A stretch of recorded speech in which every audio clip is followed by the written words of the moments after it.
Havia um português em Lisboa que tinha uma fábrica de pregos, e a fábrica era a Fábrica de Pregos Faria.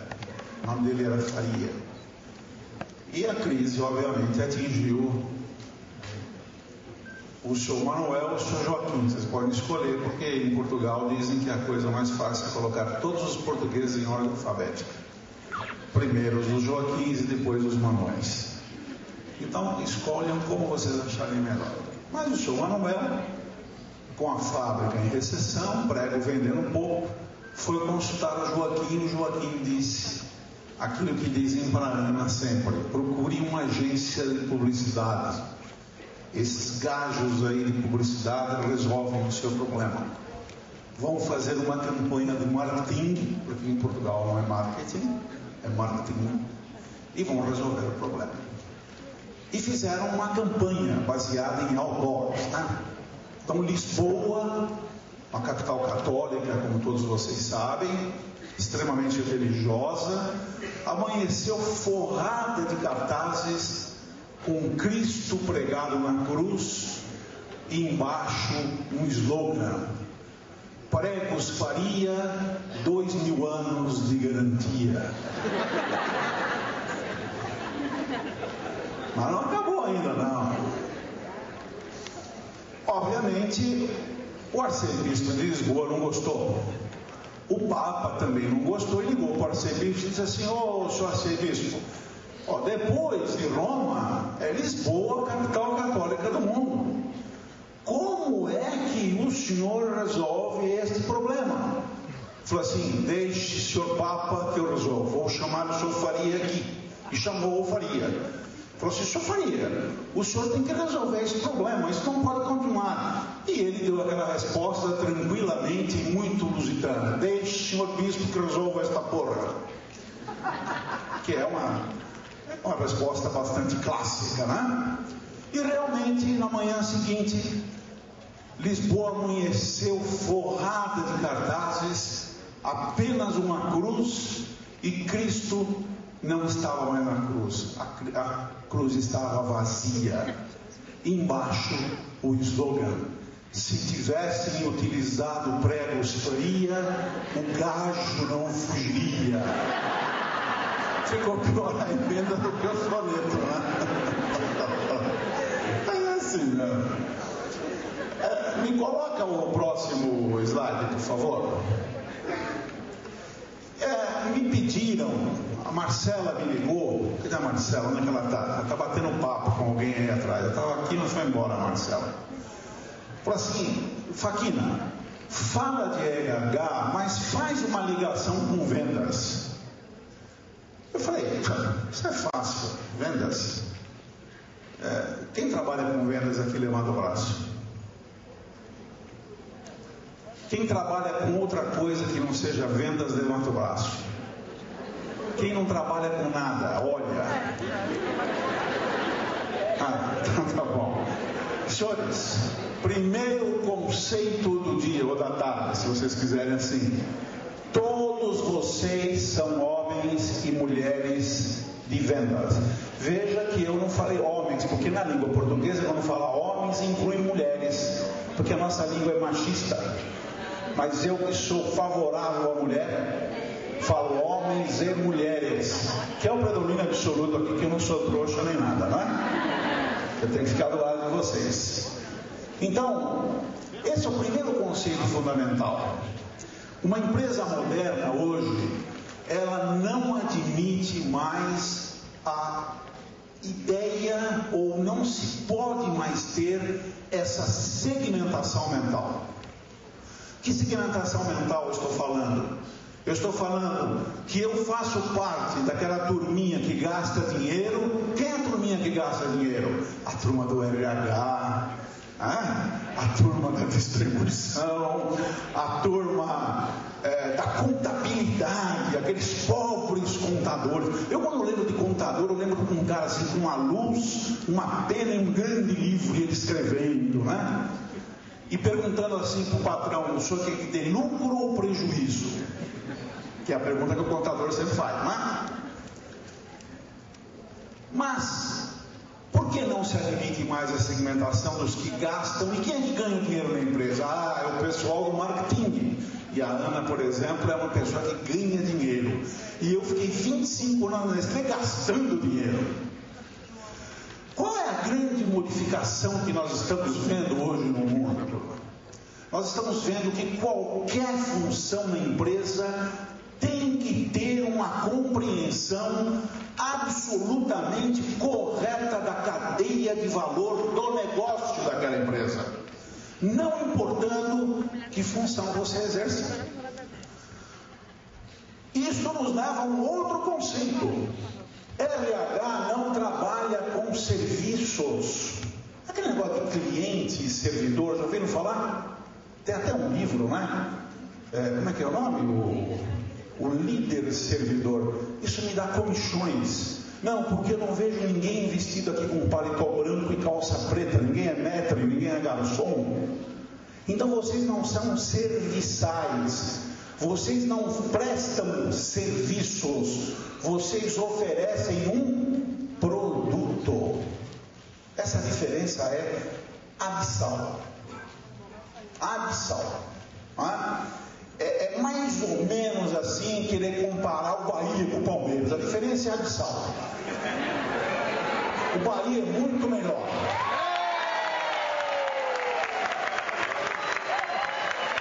Que Deus me perdoe essa heresia.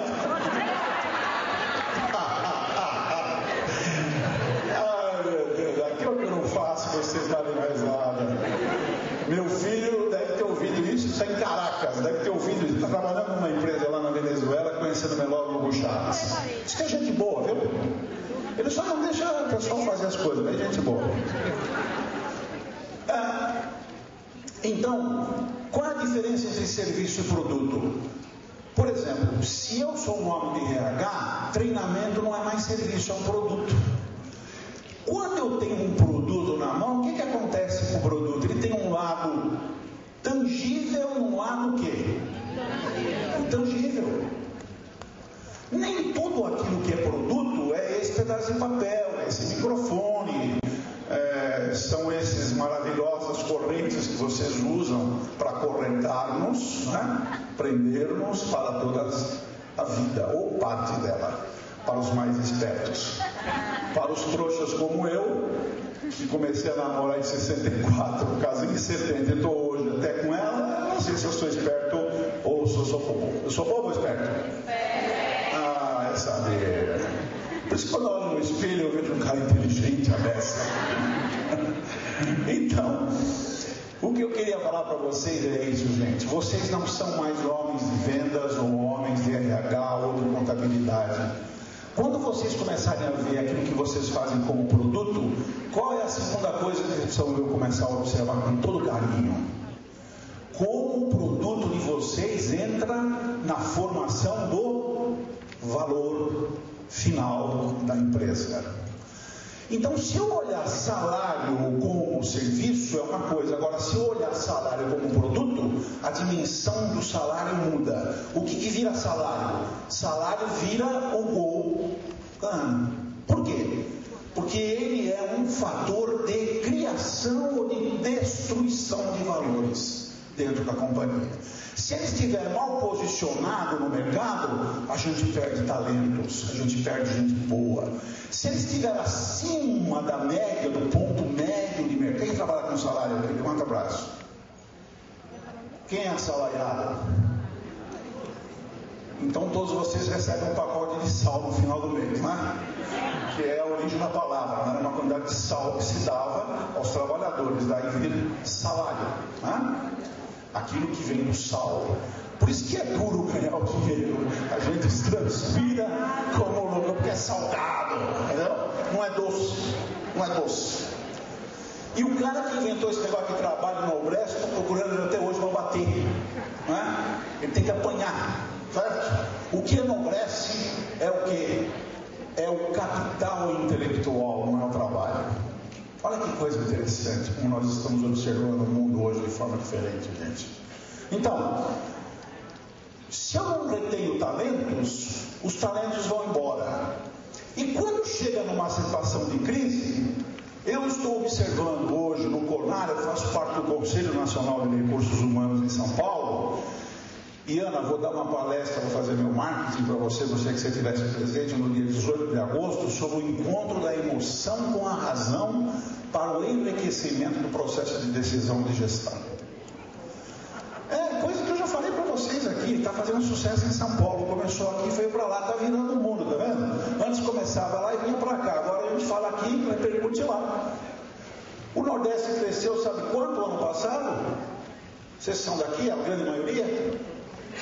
Quanto cresceu o Nordeste? 34%. O Sudeste cresceu 5%. Ah, mas há uma desproporcionalidade entre 5 lá e 33 aqui, não importa. Significa que nós estamos caminhando para o quê? Para um mundo absolutamente distinto dentro do Brasil. Aliás, quem me disser que conhece o Brasil que está mentindo, porque a gente não conhece esse país. Esse país é de uma complexidade, de uma regionalidade, de uma fantástica mistura que parece aquela colcha norte-americana tão famosa, a patchwork, né? A patchwork é tipicamente uma colcha americana que na década da depressão, nos anos 20, as mulheres americanas iam emendando um pedacinho de pano com um pedacinho de pano e aí fazia aquela colcha toda colorida, né? Então vocês viram que a pobreza de vez em quando e a necessidade desenvolvem coisas maravilhosas. Então, primeira coisa que vocês devem imaginar, todos vocês são homens de venda. E para ser homens de venda, vocês precisam o quê? Ter sensibilidade. Vocês precisam ser muito, muito, muito, muito sensíveis. E para ser sensíveis, vocês precisam ter o quê? Uma curiosidade intelectual extraordinária. Eu vou fazer 2 exercícios então com vocês, que aparentemente nada tem nada a ver com nada. Mas depois nós vamos ver que isso que nós vamos fazer agora é a coisa mais importante na educação universal. E se é a coisa mais importante na educação universal, é a coisa mais importante na educação gerencial. Porque a educação gerencial não é nada mais, nada menos do que um recorte, do que uma parte da educação como um todo. Concordam? Você recebe instrumentos, ferramentas gerenciais para trabalhar, ferramentas administrativas, ferramentas de distribuição. Mas a educação é a educação, ela é um todo. O homem é aquele homem do Leonardo da Vinci, né? Vocês já viram aquele homem do Leonardo? Aquele camarada assim? Aquele homem chama-se homem vetruviano. O Leonardo imaginou que aquele era o homem do futuro em 1642. Aquele homem que estende os braços para compreender o mundo e tem uma roda em torno dele, né? É esse homem que nós estamos buscando hoje. Vamos fazer exercício então. Seguinte, por favor. Aí está, na minha opinião, um dos maiores poetas brasileiros. Quem conhece esse senhor Manuel de Barros, levanta o braço. Quem já leu alguma coisa sobre um dos maiores poetas brasileiros? 2 pessoas nesse auditório. E vocês querem ter sucesso profissional se não conhecem o Manuel de Barros? Que vergonha! Quem tem 20 anos aqui? Faixa de 30. Os velhinhos, 40. Os senis, acima de 60. Eu. Manuel de Barros, gente, estou brincando, é o seguinte, eu não estou provocando um pouquinho vocês, né? Tem tempo ainda de ler. Então vamos ver o que ele falou pra gente? Olha lá. Agora não posso mais friscar na areia quente, que nem os lambaris que escapam do anzol. Não posso mais correr nas chuvas, na moda que os bezerros correm. Nem posso mais dar saltos mortais nos ventos. Agora eu passo as minhas horas a brincar com palavras, brinco de carnaval. Hoje amarrei no rosto das palavras minha máscara, faço o que posso. Lindo, né? Agora depois vou fazer uma perguntinha para vocês. Quem acertar a resposta ganha um gol que a Ana trouxe e tá de fora. O segundo exercício, vamos lá. Aí vem o gajo. Temos aí um gajo, né, um gajo importante, que vinha lá de Portugal e que tinha o pseudônimo de Fernando Pessoa. O Fernando Pessoa nos diz assim: quem me dera que eu fosse o pó da estrada e que os pés dos pobres me estivessem pisando. Quem me dera que eu fosse os rios que correm e que as lavadeiras estivessem à minha beira. Quem me dera que eu fosse os choupos à margem do rio e tivesse só o céu por cima e a água por baixo. Quem me dera que eu fosse o burro do moleiro e que ele me batesse e me estimasse. Antes isso que ser o que atravessa a vida, olhando para trás de si e tendo pena. Muito bem. Aí está o Fernando Pessoa. Se os senhores são profissionais e querem fazer carreira, a minha primeira pergunta é a seguinte: o que tem a ver poesia com gerência?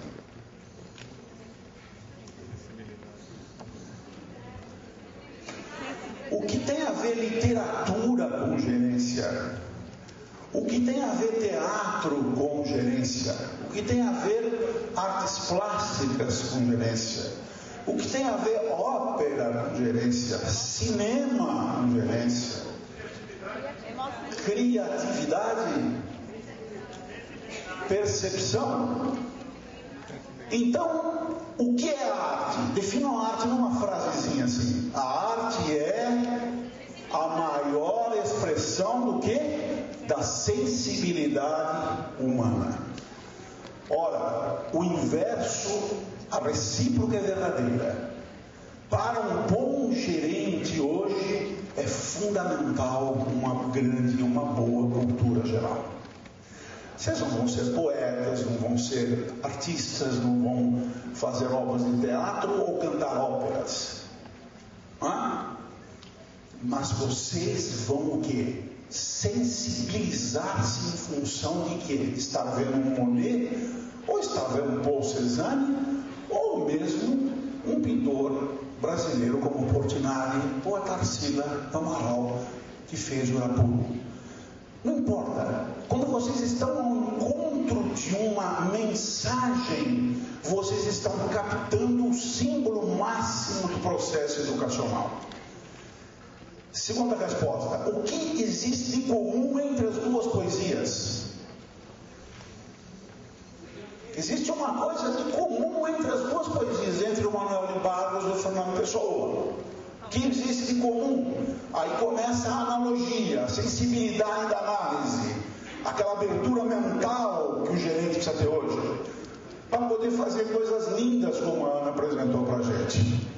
Nós observamos que as agências de publicidade se distinguem pela cultura do homem de criação e não pela técnica do homem de criação. Eu assisti um debate uma vez em que eu vi claramente entre os criativos das agências os que se sobressaíam, porque o nível de conhecimento cultural deles era muito maior e, consequentemente, as mensagens que ele encontrava no fundo da sua alma para transmitir na mensagem comercial e convencer a gente a comprar um carro era diferente. Era muito mais do que um apelo ao interior humano, que não está no calculismo e não está na razão, mas na emoção e nos sentimentos. E como a emoção e razão são duas coisas que andam absolutamente juntas todo o tempo, e como a emoção é sempre o primeiro sinal que nós temos para depois nos tornarmos racionais, o aspecto literário, o aspecto cultural é fundamental. Eu vou contar um caso para vocês de americano. Quando a gente fala coisa de americano, a gente acredita. Até a crise eles conseguiram fabricar. Por que eles não vão fabricar outras coisas boas para a gente? Na verdade, quem faz essa bruta crise faz qualquer coisa. Né? O que tem em comum entre elas? Os dois estão olhando para o que não fizeram. Olha que coisa interessante. Tanto um como o outro estão se olhando e dizendo: ah, se eu pudesse. Jorge Luis Borges, momentos. Ah, se eu pudesse. Um outro poeta, esse hermano argentino, mas é muito bueno este homem. Ele diz assim: ah, se eu pudesse, eu andaria mais e reclamaria menos. Ah, se eu pudesse, tomaria mais sorvete e menos sopa de lentilha. Ah, se eu pudesse, sairia sem guarda-chuva e galocha e andaria mais descalço para sentir a água fria nos pés. Ah, se eu pudesse, eu olaria mais para as casas dos meus vizinhos, que eu nem sequer sei o nome. Ah, se eu pudesse, eu seria muito mais social do que fui, mas agora eu não posso, porque tenho 82 anos e estou morrendo. Então, é exatamente o que? 3 poesias, uma que eu coloquei na pedra de um brasileiro, uma de um português e uma de um argentino. Imaginem que trio, hein? Jogando no mesmo time de futebol. Ia sair gol para todo lado, não é? Dizendo a mesma coisa. Que vocês que estão numa faixa etária, que tem muito mais futuro que passado, e eu que estou exatamente no ponto inverso da curva, que tenho muito mais passado que futuro, eu estou com 62, vou fazer 62, dia 9 de junho faço 62, depois eu deixo o meu endereço, quem quiser mandar presente eu aceito, porque eu estou aceitando doações com essa idade, principalmente em dinheiro. Dou a caixa postal, nome, tudo direitinho, não se preocupe, não fiquem nervosos que vocês podem contribuir para o lar de caridade Carlos Maquina, que eu estou bolando juntamente com a presidência da Câmara dos Deputados em Brasília, para que a gente possa depois distribuir para os pobres. Vocês vejam que eu estou numa boa, né? Estou bem acompanhado. Estou imaginando a reuniãozinha que nós vamos fazer. Quem fica com essa parte? Quem fica com a outra?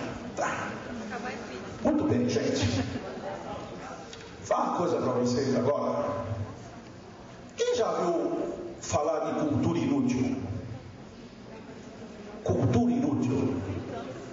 Vocês que... Quem está estudando na universidade, fazendo curso de graduação, levanta o braço. Nossa, gente inteligente. Quem já fez um curso de graduação, levanta o braço. Está fazendo pós-graduação. Quem já não se fez essa pergunta?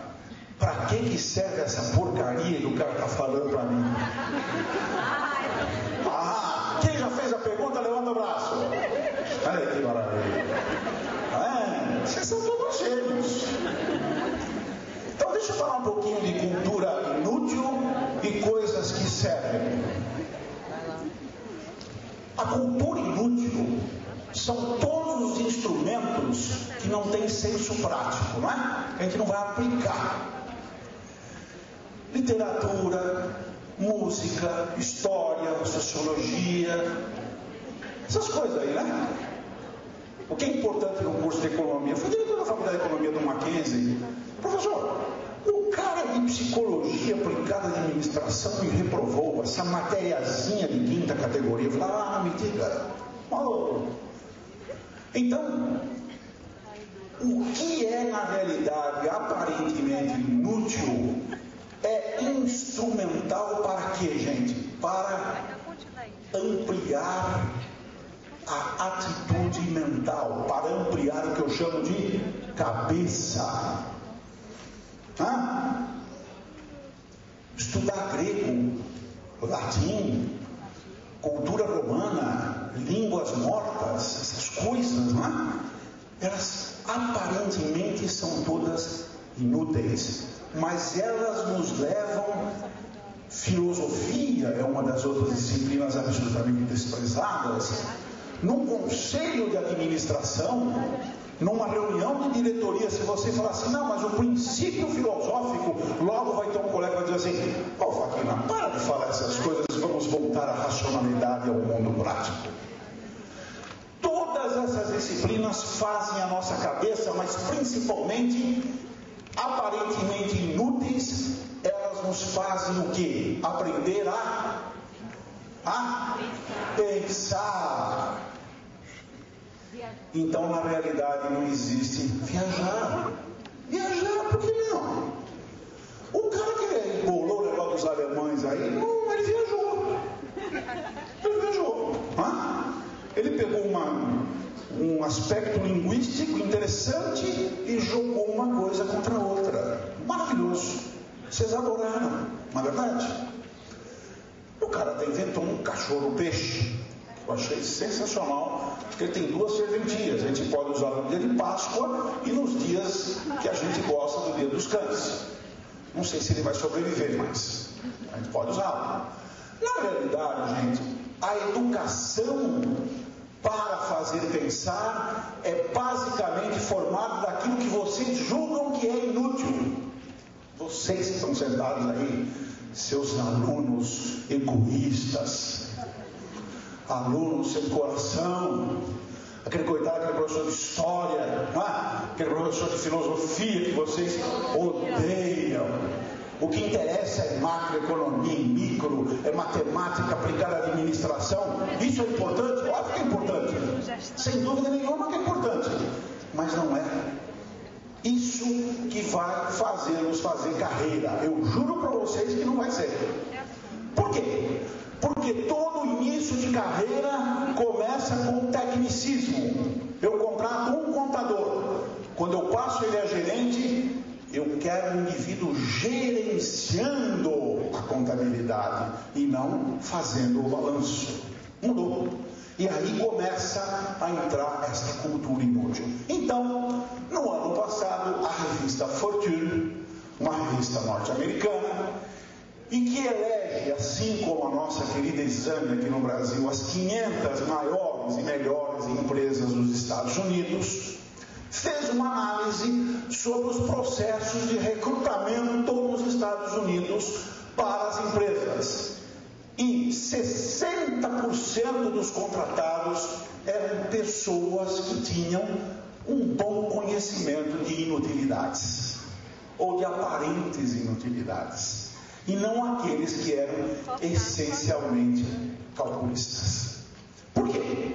Porque essas empresas estão recrutando aquilo que nós chamamos de trainees, não é? Os tais de trainees, os caras que vão ocupar os cargos nas empresas. Ou gerente, ou por que não, serão os futuros diretores e presidentes dessas empresas. Então olha que coisa interessante. No fundo, aquilo que a gente acha inútil, no fundo não é inútil. É o quê? Uma cultura fundamental para ampliar o cérebro, para fazer pensar. E o grande problema do nosso gerente é pensar. Por que é que os livros de autoajuda vendem tanto? O que vocês acham? Se vocês pegarem a Veja, toda final de semana, recebe a Veja, quem tem, que assina, está lá os livros mais vendidos, não é? Antigamente era ficção, não ficção, agora é ficção, não ficção, autoajuda e esoterismo, não é? Agora, numericamente, os livros de autoajuda vendem mais. Por quê? Porque todos nós gostamos de zona de conforto. Quem não gosta de uma zoninha de conforto? Nós somos assim. Se nós pudermos encostar assim, ter um pouco mais de conforto, quem não gosta de segurança? É por isso que a gente não gosta de mudança, não é verdade? Falou em mudança na empresa, a gente pensa em quê? Em corte de o quê? Não, quando se fala que a empresa vai mudar, vai reestruturar, o que você imagina que vai acontecer? Vai ter corte de cabeça. Henrique VIII e seu machado, né? Ana Bolena e todos os que ele mandou, né? Mandou todo mundo. Parece que tinha uns 20 ou 25 que ele mandou. Ana Bolena ele mandou cortar com uma espada o pescoço, porque era menos doloroso. Eu gosto dele porque ele era um rapaz sensível, né? Henrique VIII. Muito bem. Então, o que nós estamos falando para vocês agora não é lição do dia a dia, é lição de vida. Então esses dois senhores aqui estão mostrando para a gente o seguinte, que quando eu começo a me enfronhar na cultura, eu começo a ter um pensamento muito mais aberto, muito mais amplo, e a minha capacidade de sensibilizar-me é maior, e consequentemente a minha capacidade de transformar mistérios em problemas é muito maior. É preferível ter um mistério ou ter um problema? O que vocês acham? Um problema, porque um problema pode ter uma solução, e um mistério é complicado. Vocês lembram do chupa-cabra? Até hoje a gente não sabe o que era, né? Um acha que era morcego, outro acha que era um monstro. Então, um mistério. Então, mistério não é bom. Empresa, então, é a pior coisa que pode acontecer. Para frente, meu caro amigo. Vamos fazer um outro exercício agora, e vocês vão assistir o comecinho de um filme espetacular, famoso, que eu acho que a maioria de vocês viu, e depois eu vou fazer uma perguntinha para vocês. E quem responder a pergunta correta ganhará aquele Fusion novo, Fusion da Ford. Da Ford? Se chamasse trouxe o Focus, dá uma Fusion para eles. Então ela falou para mim agora embaixinho agora que ela na próxima traz o Fox, porque senão a gente vai ter que dar um Fusion ano que vem para vocês. Aliás, meu genro tem um Fusion, eu chamo de barca prata, porque parece uma barca. Ele pode entrar em qualquer rio com aquele negócio que ele não afunda, de tão larga que é. Por favor, dá uma clicada em cima. Tem som? Põe mais alto.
Muito bem. O que vocês abstraíram dessa cena da Julie Andrews, que fez 80 aninhos agora, então a mulher bonitona, que precisa saber envelhecer, né? Tem gente que envelhece mal, né? Outro dia veio a Brigitte Bardot, quase tomei um susto. Falei, se eu ficar desse jeito eu me mato. Eu me mato, eu não fico daquele jeito, não. Ela parece uma uva passa, tá louco. A Julia Andrews não, a Julia Andrews tá bonitona, olha. É aquela velha história da panela velha, né? Vocês conhecem, né? Qual é a história da panela velha, você que está fazendo risada aqui? Então você está fora da jogada, viu? Você é muito novinha ainda, tá? Muito bem. O quê? 10 minutos? É que eu estou comprando por minuto, por isso que eles estão fazendo assim comigo. Gente, o que vocês extraíram desse filme? Sensação de liberdade, liberdade, abra os asas sobre nós.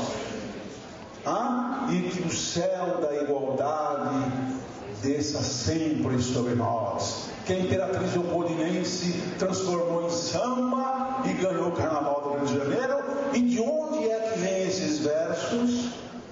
Liberdade, liberdade, abra as asas sobre nós. Mas de onde é que vem? De onde é que vem? É o hino da República Brasileira. De lá foi tirado, por um cara curioso, sambista, um verso de um hino patriótico, e ele fez um samba enredo maravilhoso. Vendeu o samba. Ele é vendedor. Então, gente que percebe coisa é vendedora. Gente que não percebe coisa não é vendedora. Por quê? Porque nós temos que gerenciar duas coisas na relação de vendas. Essa, quem acertar, eu pago, eu compro um Gol na Volkswagen. Nós temos que gerenciar duas coisas na relação de vendas. Quais são essas duas coisas? Gerenciar o quê? A informação e gerenciar o relacionamento. Qual é a diferença que existe entre gerenciar a informação e gerenciar o relacionamento?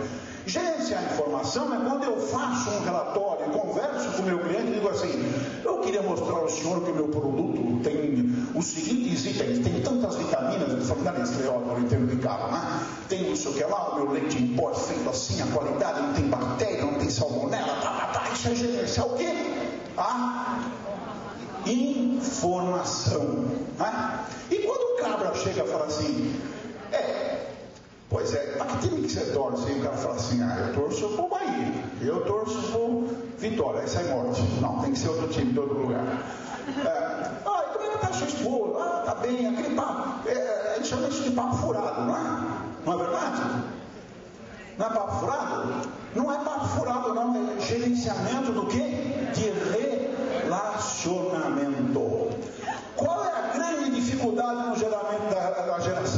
gerenciamento do relacionamento pessoal? Qual é?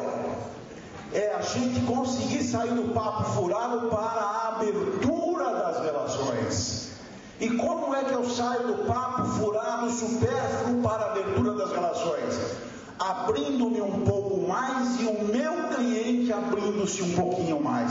Aí você estabelece o que? Um gerenciamento de relacionamento produtivo.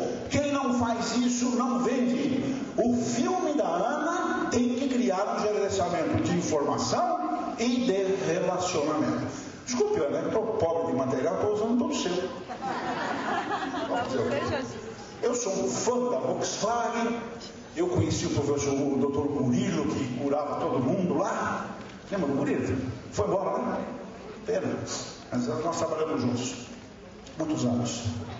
No Conselho Empresarial Anti-HIV. Até isso eu já fiz. Só não vendi barbatana na Praça da República em São Paulo. O resto, tudo.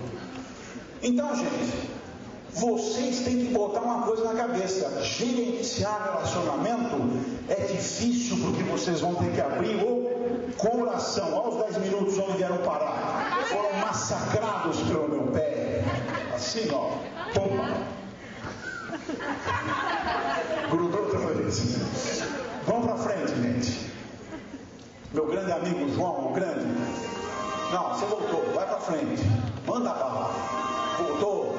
E agora encrencou. Ferrou. Quem esteve na última palestra minha, acho que ouviu contar essa historinha de comunicação e de chispa. Entende? Porque a relação de recursos humanos e de vendas, ela precisa das duas coisas. Na viagem a Frankfurt eu tenho o exemplo da comunicação. E Churchill no parlamento inglês eu tenho a chispa, como dizem os irmãos. Tem a rapidez mental, a resposta rápida que vem na ponta da língua. Isso só acontece para gente que é culturalmente apta, sensível. A primeira história é do português que nunca tinha ido a Frankfurt. Estão lembrados? Não? O Joaquim nunca tinha ido a Frankfurt, estava apavorado porque não falava alemão.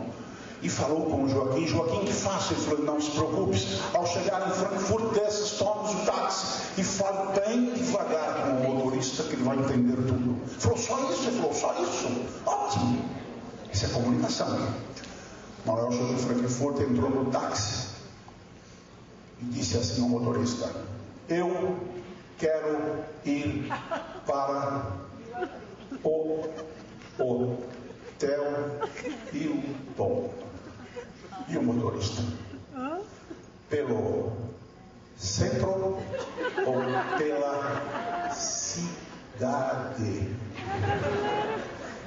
E o Manuel: pelo centro.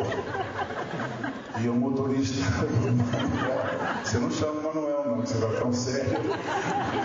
Ele tá bravo, aquele português chama o Manuel. Depois você me pega lá fora. Eu corro antes. Aí o motorista falou assim, e a propósito, de onde o senhor vem? Passageiro. Nem eu não aguento isso, mas eu venho de Lisboa. E o motorista, ora, pois. Eu venho do Porto. Por que estão então aqui? Estamos aqui então a falar em alemão.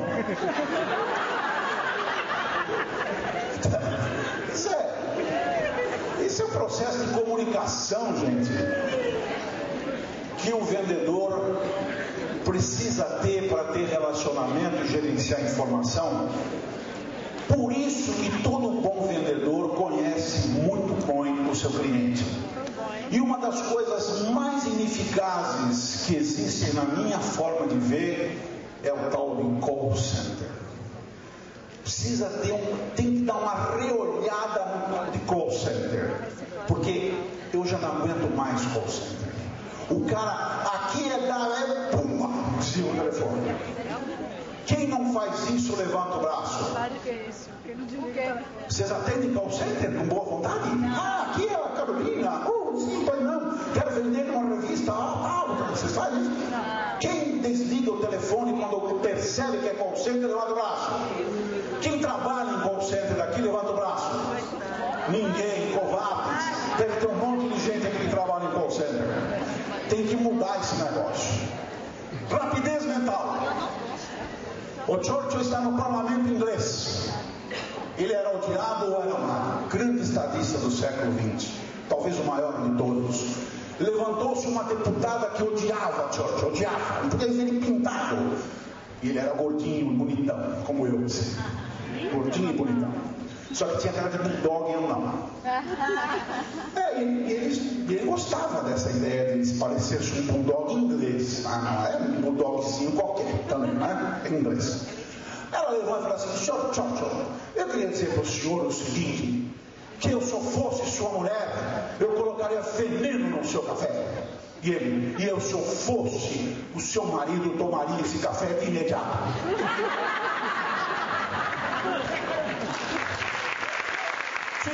Chispa, hay que tener chispa. Não é chiste, não, é chispa. Chiste é piada, chispa é rapidez. Se você fala em chispa, você fala, pô, esse cara fala espanhol. Porque brasileiro, assim, ele bota um sion na frente e fala espanhol. Então eu estou numa reunião assim na Nestlé e tem um brasileiro que se referiu à fábrica de biscoitos. Aquela fábrica de biscoitos, uma fábrica de biscoitos. E tinha um tipo a mi lado que me falou, Carlos, ¿qué es esto de biscoitos? Eu falei, lo juzgo que es galleta, que es casi igual, Galleta, que é biscoito, hein? Cara, biscoito, cara, por que diabo que eles trocam aí? É um novo produto que eu não conheço da Nestlé. E um outro, o Sion, tá fazendo aquele negócio de amamentação infantil e o cara tá lá na frente, né? Brasileirão falando de espanhol, né? Nós somos desembaraçados. Dizem que a pior coisa do mundo é jeca desembaraçado, né? Que ele só cria problema. Então, o cara tava lá na frente, não, porque a amamentação, e tinha um dinamarquês do meu lado, que era o chefe de questões públicas mundiais da Nestlé, que morou 5 anos na Colômbia, falava muito bem espanhol, e ele ficava assim, amamentação. Ele falou, Carlos, que é isto de amamentação? Eu falei, eu creio que é amamentamento. Sim, como não? Então, take it easy. E o Churchill uma vez estava, essa não existe, deixa eu contar, porque eu sou tão fã dele, que eu estou lendo pela 8ª vez a biografia dele, e minha filha mais nova falou assim, você só sei, Churchill. E eu falei, e você? Eu estou lendo agora um livro que prova que o mundo acaba em 2012. Eu falei, por isso que eu prefiro ler Churchill do que ler o livro que o mundo acaba em 2012, cara. Eu estou no Canadá e está estudando lá um cara Gente, já fizeram a casa-mata? Eu estou começando a fazer a minha. Diz que vai acabar 2012. Depois de conversa, ano que vem, em 2010, nós temos mais uma chancezinha ainda de bater um papo sobre como construir casa-mata, será a minha próxima. Então o George está jantando ao lado de uma senhora que o odiava também. As mulheres não iam muito com a cara dele. Não sei por quê. Porque ele é um cara que, assim, fiel à mulher dele. 40 e poucos anos lá no casamento, um cara durão. Olhou assim e falou assim: Sr. Churchill, sabe o que o senhor acha? O senhor? Eu falei: não, minha senhora, eu acho que o senhor é um alcoólatra. O senhor era um bêbado. Realmente o Churchill gostava de tomar as suas diárias, né? E ele falou assim: a senhora tem total razão, só que amanhã eu estou bom e a senhora continua feia como sempre. Pra frente, meu caro amigo. Eu coloquei aqui, gente, algumas frasezinhas que eu selecionei só para brincar um pouquinho com vocês. Brincar no bom sentido. Olha que coisa interessante, gente. Significado da palavra para o homem de RH e para o suporte para vendas, para quem quer vender algo, o significado da palavra é fundamental. As palavras têm um significado, gente, embora muitas vezes elas sejam distorcidas, mas você precisa ter o quê? Um vocabulário objetivo, você precisa interpretar. C'est fini? Ah, le temps c'est fini. O français c'est un peu belle. Vocês me dão mais 5 minutos? Pode? Ela pegou mais 5 minutos. Ela ficou aí fazendo um filminho dela. Você deve ter feito uma coisa. Quanto vocês podem me dar? 10 minutos eu termino? 10 eu termino para valer, vou embora, desapareço. Juro por Deus. Então vamos lá. As palavras pertencem metade a quem fala e metade a quem ouve. Olha que relação de vendas espetacular. Montaigne disse isso em 1592, século XVI. Novinho, né? Se coloquem dentro dessa frase. Vocês ouvem? Como é que você estabelece um gerenciamento de relacionamento? Ou vindo mais do que? Falando. E nós costumamos fazer o quê? Falar mais do que ouvir. Daí, mas eu, né? Seguinte. Essa aí nós, pode passar. Você não precisa. Olha, ele sabe tudo já. Vamos para frente. Decepção. O que é isso? É um galo francês, hein? Olha o jeitão dele. Aquele galo que bateu na gente na Copa de 2006. Maldito. Foi o único jogo da seleção brasileira que eu vi, foi aquele de 1-0 para a França, lá. Vocês não sabem o que é isso, gente. Não aconselho ninguém. É um galo. Vamos ver se é um galo? Próximo. Olha, são duas crianças olhando o galo. Mudou o panorama. Viram como é que muda a realidade? Isso é mudança. Isso é o mundo de hoje. Vamos para frente. Olha, não é bem, as duas crianças estão olhando o galo, mas tem um chiqueirinho aqui, porquinho, galinha e tal, que coisa legal. Parece ser uma fazenda, não é? Vamos para frente. Olha, tem um menino, na verdade não é bem uma fazenda, é um joguinho que o menino está montando. Mudou a realidade, vamos para frente. Olha, é isso mesmo, é uma menina, não é um menino montando o quê? Uma cidade. Vamos para frente. Opa! Pulou um. Mas não importa, sabe o que é isso? Aí é a capa do livro.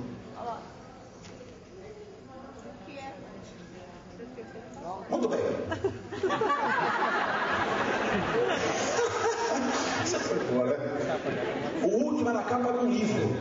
Eu quis mostrar isso para vocês como a dimensão do olhar humano vê o quê? O que está na frente. A dimensão cerebral vê o que está o quê? Atrás. O olho vê o tangível e o cérebro vê o intangível. Nas relações de venda nós temos o quê? Algo em troca. Sempre. Isso não significa que seja imoral. Isso não significa que seja dando que se recebe no sentido do Robertão, aquele deputado federal que fazia aqueles cambalachos no Senado. Mas é o dando que se recebe de São Francisco de Assis. entregando o que se recebe. Então é uma relação de troca. Vamos para frente. Fundamentos do RH e da vendas. Vender é um ato racional ou emocional? Para resolver essa equação, vamos exercitar o conjunto de emoções da nossa razão, certo? Muito bem. Primeira coisa que nós temos que fazer para exercitar o conjunto de emoção e razão. Porque emoção é o sinal primeiro, depois vem a razão. Sempre trabalhando junto.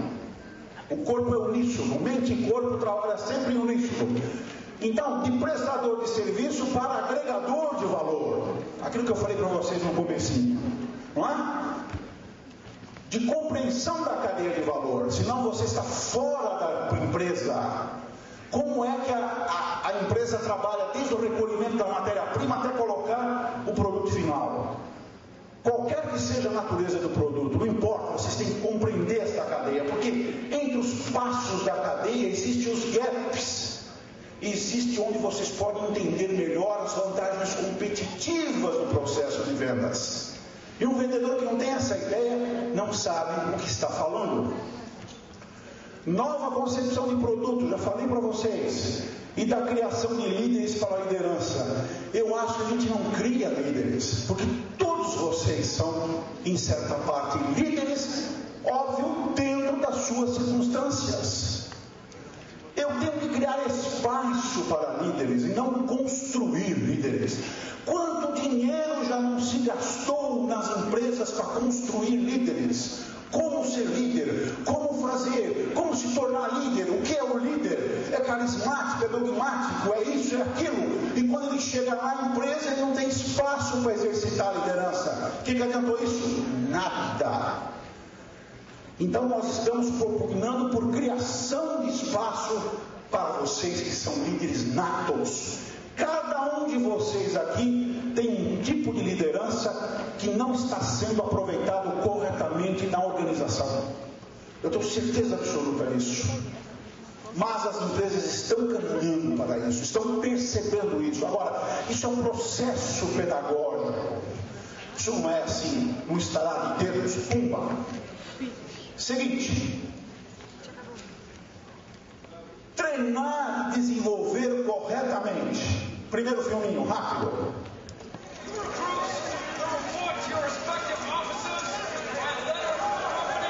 Primeiro regimento de negros na Guerra da Secessão Americana.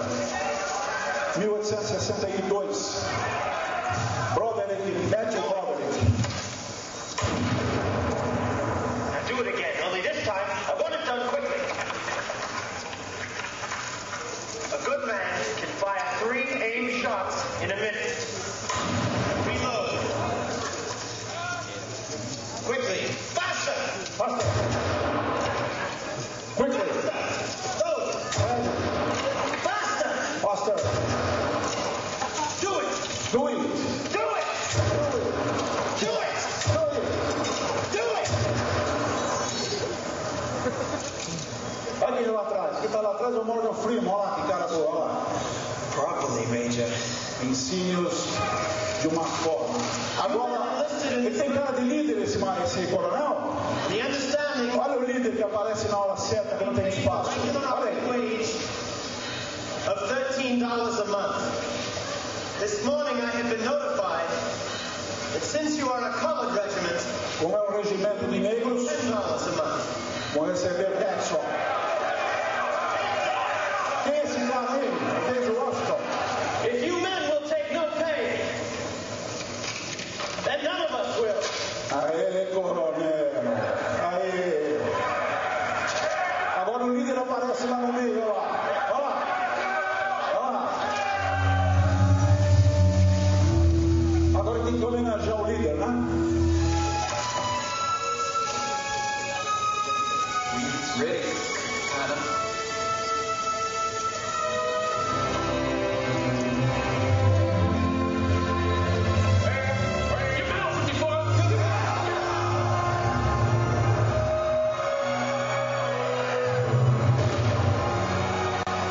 Ok. Aí nós vimos 2 momentos fundamentais de liderança, criando-se um espaço para a liderança. Pode para frente, vai, Vai para frente. Go. Vai para frente. Gente, vamos. Não, eu sou esperto. Se eu não fosse, eu teria caído. Ainda vocês não me derrubaram. Por favor, volta para mim. Aqui. Gente, desconfia da simplicidade, mas busca a simplicidade. Sempre. Penso, logo existo. Inverte. Existo, logo penso. Racional, emoção e razão. Talento raro, mentira. Talento é comum. Todos vocês têm aqui. Vocês têm que lutar para colocar o seu talento em ação. E não culpe a empresa se não deixar. Vocês têm que criar espaços para o seu talento. Não tem lugar para a zona de conforto. Tem que lutar com transparência, honradez, ética e moral, mas lutar. Paisagem do corpo, da paisagem do corpo para a paisagem da vida. Essa frase, que imensa estupidez não ter pensado nisso antes, Thomas Huxley. Sabe quem é? Ele falou e por que ele falou essa frase, o Huxley? Quando ele leu a obra do senhor Charles Robert Darwin, A Origem das Espécies. Meu xará 2 vezes, Carlos Roberto. Olha para lá. Dá isso aí agora. Final, exercícios, pode ir para frente. Pode ir para frente. Vai para frente. Vai. É hora de concluir. Vai. Aí. Esse é o final da minha palestra. Mostra o Schmidt pra gente. Mostra. Olha ele lá. 4 horas da tarde.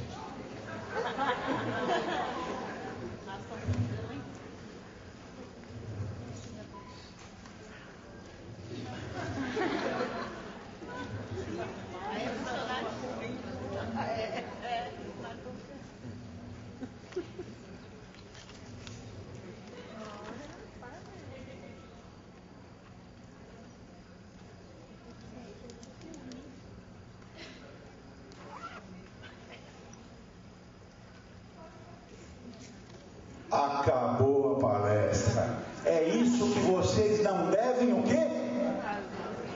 Ser, não é fazer. De vez em quando todo mundo faz isso. Vocês não são perfeitos.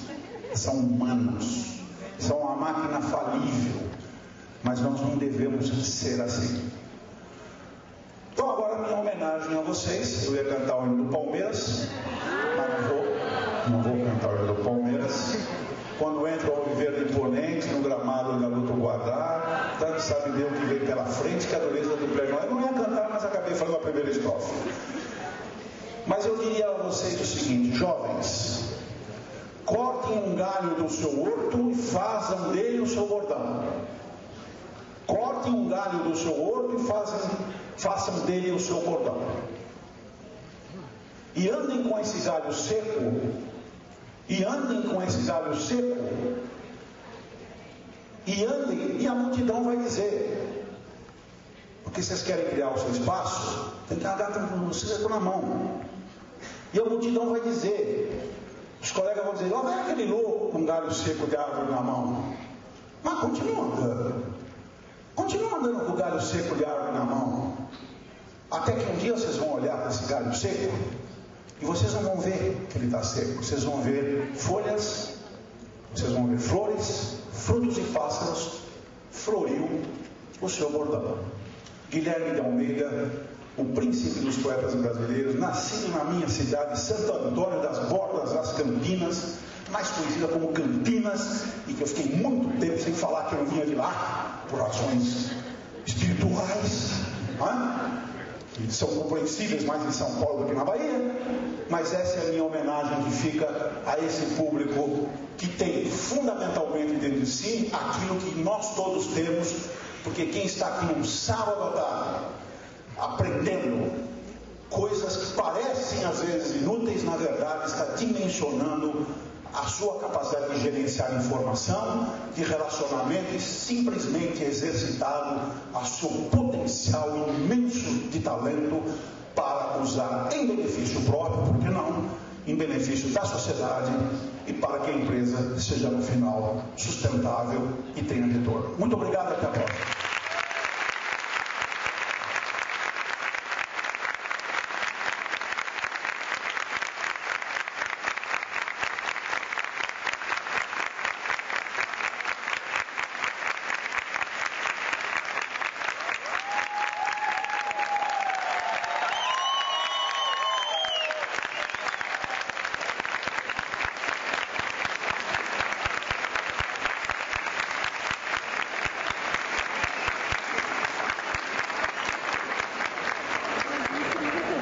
Obrigado.